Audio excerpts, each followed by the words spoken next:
And one of the things that's really great about flipping is it's very linear. So it moves from a step to a step to a step. And it progresses from one to the next, which is great because then that allows us to start to put into place processes and systems that will allow us to kind of move from 1, 2, 3, A, B, C. And so we're going to kind of look at the business in that type of way. But we really want to be careful in this business that we don't lose sight of the big picture. And this is a common mistake that we all make in business, right? You get down in the weeds. But what happens if you're down in the weeds too much? You get lost in the weeds and you lose sight of what? The big picture. Yeah.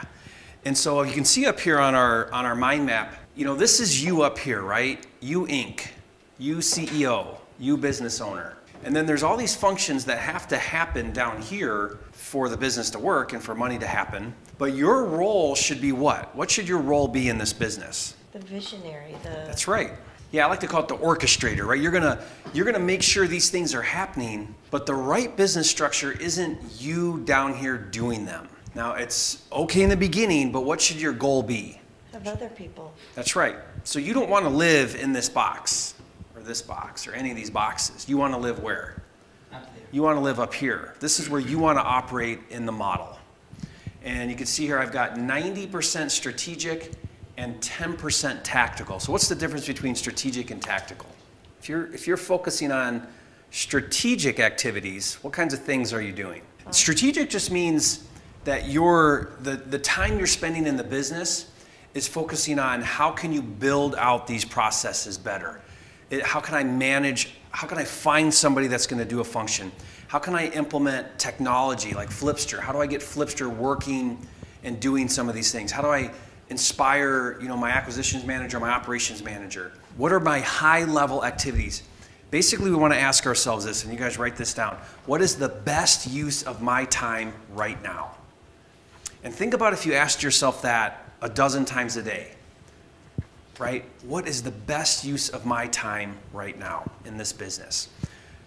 It's not doing $10 an hour work, right? So when you run to Home Depot to buy materials, are you living in this box? We actually don't even have a box for that. That box is like maybe down here. All right, you don't want to be doing that because that's a tactical thing. And your time, Phil, is worth a hell of a lot more than $10 an hour. The other way I like to ask it, I'll ask myself this as I'll say, if I'm worth $1,000 an hour, would I be doing this? Whatever it is. Would I be doing that? And most of the time the answer is no, I wouldn't be doing that. Right? So if you look at somebody ultra successful, do they do $10 an hour work? $15 an hour? Do they do low level work? No, they do very high value activities. So what we're talking about here is high value activities versus low value activities. And the more you can focus on high value activities, the better you'll build this business. And let me kind of put this in context. When I say build this business, I'm not talking about 50 employees in a great big office space. And I'm not talking about that. You can do that in this business, and certainly some people do. No, I'm talking about a manageable team, a small team that's letting you do whatever your goal is. But I think you can do $1 million a year business doing 3 to 5 deals a month. Net profit $1 million a year. Who thinks that's exciting? Woohoo. Even if you did half of that, would that be exciting? Very. Or a quarter of that, would that be exciting? Yeah. When you think about how the business works, we get a lead, we're going to analyze the lead, we're going to make an offer, and we're going to get a contract.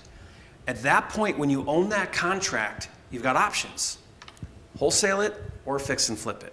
Or if you're in the new construction, if it's a lot, you can do a new build. So you've got those options there. What I like to do is I like to put everything through a filter. So when you're looking out at leads and you're looking at deals and you're making offers and you get a contract, you want to put that through a filter of what is the highest return on my investment for this deal? What is the best exit strategy that's going to give me the most profit for the least amount of work, right? Isn't that basically what flipping is? Flipping is how to make as much money as I can in the least amount of time possible as I can. And sometimes that means wholesaling, where you just get a piece of the profit and you pass the lion's share of the equity onto the flipper or whoever. And sometimes it's, I'm going to keep this one. I'm going to get funding. I'm going to fix it up and I'm going to flip it. Phil, I'm going to challenge you to probably wholesale a little bit more of those kind of lower dollar homes where the ARVs are, in the 100,000s, and focus a little bit on some higher end homes for your fix and flips. It may mean you got to go outside of that market a little bit. Here's the biggest lesson that I learned early on. I was doing a lot of kind of $150,000 flips, right? So my typical numbers were I'd buy a house for like $75K and I'd put $25K into it, so I'm all in for 100, and then I'd flip it for, 140, and after I net out everything, I'd make 25 or 30. And I got really good at that kind of deal. And then what happened was I did this 400,000 ARV house, or close to 400,000, and I made a $75,000 profit.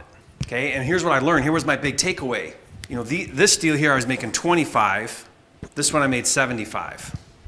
What do you think the lesson was I learned doing these two different deals? Put in the same amount of work. You got it.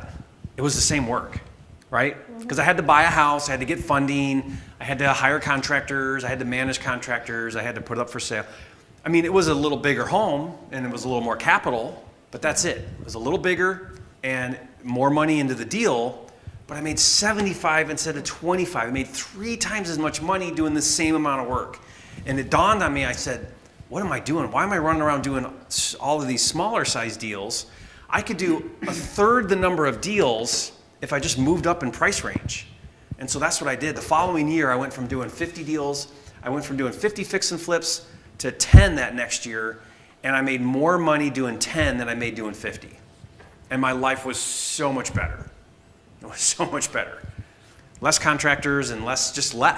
Less was more for me in that case.